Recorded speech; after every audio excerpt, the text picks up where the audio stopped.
사도신경. 나는 전능하신 아버지 하나님 천재 창조주를 믿습니다. 나는 그의 유일하신 아들 우리 주 예수 그리스도를 믿습니다. 그는 성령으로 잉태되어 동정녀 마리아에게서 나시고 본디오 빌라도에게 고난을 받아 십자가에 못 박혀 죽으시고 장사한 지 사흘 만에 죽은 자 가운데서 다시 살아나셨으며 하늘에 오르시어 전능하신 아버지 하나님 우편에 앉아 계시다가 거기로부터 살아있는 자와 죽은 자를 심판하러 오십니다. 나는 성령을 믿으며 거룩한 공교회와 성도의 교제와 죄를 용서받는 것과 몸의 부활과 영생을 믿습니다. 아멘.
주여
주님의 사랑을 인하여서 숨쉴 수 있습니다. 지금 우리가 하는 말의 요점은 이러한 대제사장이 우리에게 있다는 것이라. 그는 하늘에서 지극히 크신 이의 보좌 우편에 앉으셨으니 성소와 참 장막에서 섬기는 이시라. 이 장막은 주께서 세우신 것이요 사람이 세운 것이 아니니라.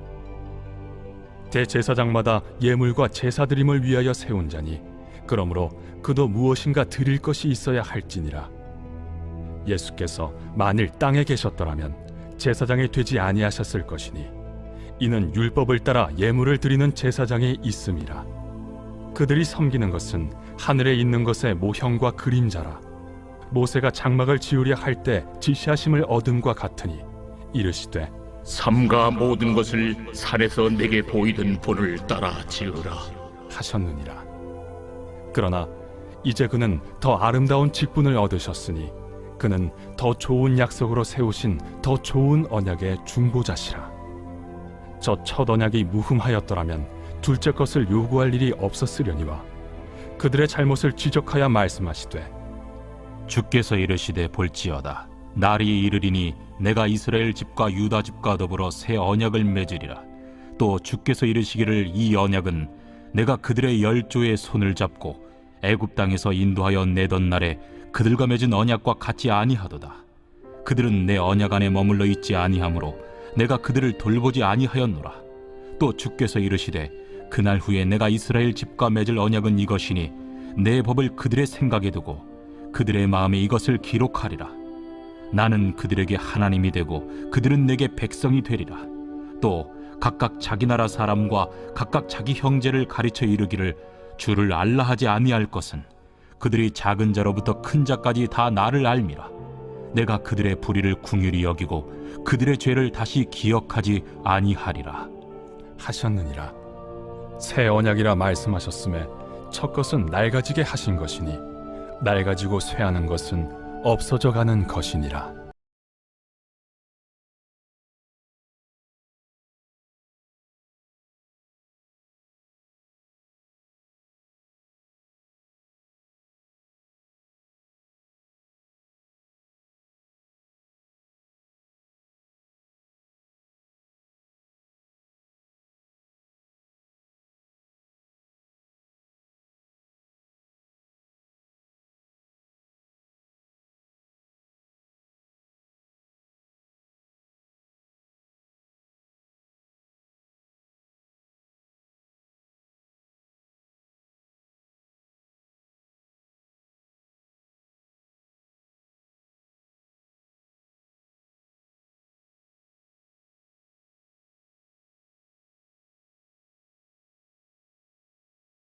샬롬.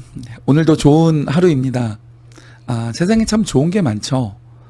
갖고 싶은 것도 많고 먹어보고 싶은 것도 많고 또 구경하고 싶은 것도 많습니다.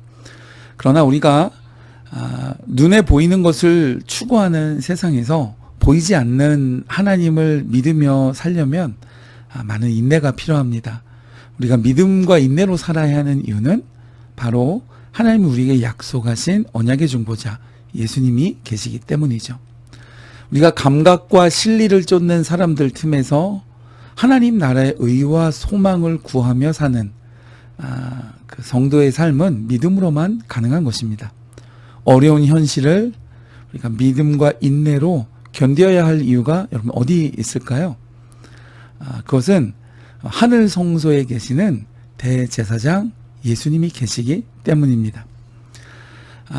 예수님께서 하늘 보좌 우편에 계시다는 것은 하나님이 지으신 하늘 성소에 계시다는 말과 같습니다. 하나님 보좌 우편에. 성소는 하나님의 임재의 장소죠. 이 땅에서 하나님의 성소와 지성소는 하나님이 임재하시는 상징적인 장소였습니다. 거기서 예수님이 자신이 하나님께 온전한 제물이 되셔서 다른 제물을 드릴 필요가 없는 겁니다. 우리가 하나님 앞에 나아가려면 우리 죄 때문에 대신 죽을 제물이 필요하죠. 예수님이 대신 죽어주셨기 때문에 그 피가 나의 죄를 대신하는 것입니다. 다른 제물이 필요 없습니다. 그래서 예수님을 화목제물이라고 하는 것입니다. 죄로 인해 하나님과 원수가 되었지만 하나님과 우리가 다시 화목할 수 있도록 예수님의 피로 그분이 제물 되셔서 하나님과 우리의 관계를 해결하셨기 때문이죠. 땅에서 이 레위 계열의 제사장들이 드리는 제사와 성전은 바로 예수님의 십자가 부활로 이루신 예수님의 그 속죄 제사, 그것의 모형이었습니다. 그리고 그림자였고 예표였습니다. 예수님의 십자가와 부활이 있으니까 이제 구약의 모형에 참여하고도 그들이 죄 용서를 받고 하나님의 백성이 될 수 있었던 것이죠. 사실 이것은 그 6월절의 어린 양을 예수님의 모형이라고 말하는 것처럼 구약의 제사는 우리를 위해 제물 되어 주시는 예수님의 모형이었던 것이죠. 우리에게 보좌 우편에 앉으신 대제사장이 계십니다. 예수님은 자기 자신이 제물이 되셔서 다시 부활하셔서는 이제 하나님 영원한 성소에서 우리를 위한 대제사장이 되어주십니다. 대제사장은 백성을 위해 대신 제사 드려지는 사람이잖아요. 우리가 하나님 앞에 나아가려면 제사는 죄의 문제를 해결하기 위해 드리는 거잖아요. 그런데 예수님이 대제사장이 되어서 자신의 피로 우리의 죄를 대신해 주시는 대제사장이 되신 겁니다. 참 장막에서 예수님 우리를 위해 섬겨 주십니다. 그분의 속죄와 중보 사역은 온전한 죄 용서와 온전한 화목을 가져다 주죠. 휘장을 거두고 하나님을 아버지로 부르는 관계를 선물합니다. 예수 그리스도를 통해 성령으로 하나님께 직접 나갈 수 있어요. 옛날 구약 시대 때는 제사장 이외에는 하나님께 나갈 수 없지만 우리 이제 예수 그리스도의 피로 하나님 앞에 직접 나갈 수 있는 것입니다. 이 관계가 우리로 충만케 하고 믿음의 인내로 살 수 있도록 해 주시는 것이죠. 두 번째는 예수님은 더 좋은 언약의 중보자 되시기 때문입니다. 새 언약의 중보자 안에 우리가 거하고 있는 것이죠.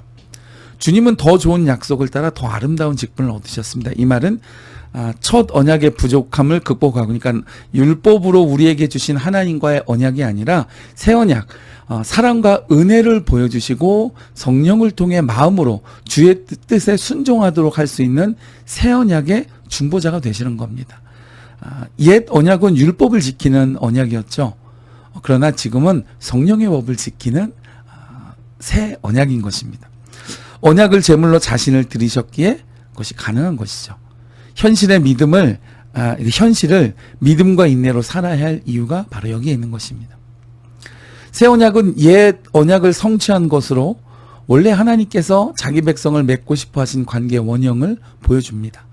이것은 삼위 하나님께서 그 서로 간에 누리셨던 관계이고 창세 전부터 의도하셨던 창조된 백성의 사실은 목표와 목적이었습니다. 하나님과의 코이노니아가 친밀함, 이웃과의 코이노니아, 또 친밀함, 생태계의 모든 생명들과의 이 원활한 관계가 회복되어서 하나님 나라의 질서를 누리는 것이 바로 새 언약인 것이죠. 예수는 이제 십자가와 부활로 이 새 언약의 중보자가 되시기에 합당한 자격을 갖추게 되셨습니다. 하나님 보좌 우편에서 새 언약을 하나님의 백성들을 향하여 간구하실 뿐 아니라 땅에 있는 우리의 백성들이 하나님과 교제할 수 있는 자녀로 새롭게 하시는 일을 하고 계신 겁니다. 마지막으로 우리가 믿음과 인내로 이 땅 가운데 살아갈 때 그 약속이 우리에게 유효하게 되는 세 번째는 모든 불의와 죄를 용서받았기 때문입니다. 하나님을 알고 죄로부터 해방된 새 언약 백성이 된 것이죠. 옛 언약과 다른 새 언약의 특징은 무엇인가? 옛 언약은 율법을 말합니다. 새 언약은 예수 그리스도 안에서 세워진 성령의 법입니다. 하나님의 말씀을 온 마음으로 받고 지키는 백성이 이제 우리가 되는 것이죠. 전에는 돌판에 받아서 그 규례를 지키는 것이 옛 언약이었지만 지금은 성령이 우리 안에 오셔서 성령의 법을 우리가 그분과 친밀하게 교제하면서 따르게 되는 것이 새 언약입니다. 성령의 역사로 이것은 가능해지고, 그러니까 이제 그 말씀을 통해서 작은 자로부터 큰 자까지 하나님을 다 알게 됩니다. 지식적으로가 아니라 인격적으로, 그리고 성령님과의 깊은 관계 안에서, 그리고 나 혼자만이 아니라 공동체가 함께 주님을 깊이 알게 되는 것이죠. 우리는 하나님의 아들 예수 그리스도의 몸이 될 것이기 때문입니다. 교회의 머리 대신 예수 그리스도를 쫓아 함께 지어져 가는 성전이 되는 것이죠. 또한 주께서 죄인을 긍휼히 여기셔서 다시 지은 죄를 기억하지 않으실 뿐만 아니라 깨끗하게 용서하시고 우리도 죄를 미워하는 백성으로 창조하십니다. 그러니까 우리 마음에 정한 마음이 창조되니까 죄가 싫고 죄가 경멸되고 혹시나 죄에 떨어지면 마음이 불안하고 마음이 편치 않고 하나님과의 관계에 문제가 생기므로 영이 괴로워지죠. 새 언약의 백성의 은혜에 감사하기 전에 나는 정말 새 언약의 백성이 되어 하나님과 교제하고 죄를 미워하는 사람으로 살고 있는가? 자기 자신을 돌아보아야 할 것입니다. 새 언약 안에서 모든 불의를 사하시고 더는 죄를 기억지 아니하시겠다 그랬습니다. 이 언약은 마음의 변화를 일으켜 자발적으로 순종하여 사는 백성, 즉 성령과 동행하는 삶을 우리에게 약속으로 주신 것입니다. 그래서 성경을 읽을 때 지식에까지 새로워진 새로운 피조물, 그러니까 우리가 새로운 창조물이 되는 것이죠. 여러분, 우리는 예수 그리스도 십자가 보혈 안에서 정말 태산 같은 죄를 용서받을 수 있습니다. 우리가 그러므로 삶의 어려움이나 여러 경랑에 물러서지 말고 은혜를 의지해 나갈 수 있는 저 여러분 될 수 있기를 주님의 이름으로 축복해 드립니다.